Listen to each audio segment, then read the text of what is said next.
तर जनतेनं पाशवी बहुमत दिलं म्हणून आता ते पाशवी बलात्कार करतायत। पालकमंत्री पदाच्या वादावरती बोलताना आव्हाडांचं वादग्रस्त विधान पाहायला मिळते। तर आव्हाड अभ्यासू पण कुठे शब्द वापरावेत यात गडबड होते असं छगन भुजबळ यांनी म्हटलेलं आहे।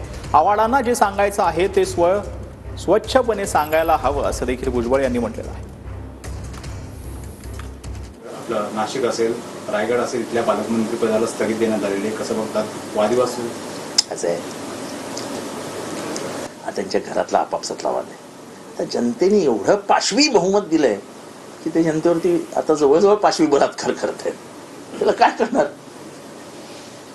ते म्हणतात ना, आता 5 वर्षानंतर बघू यार, आता काय तुम्ही आव्हाड अभ्यास वगैरे करतात, सगळं आहे, वाचतात वगैरे, परंतु एवढं की कुठले शब्द कधी कसे वापरावेत ते सगळी त्यांची ती गडबड होते। त्याच्यामुळे दुसरे पण शब्द वापरता आले असते।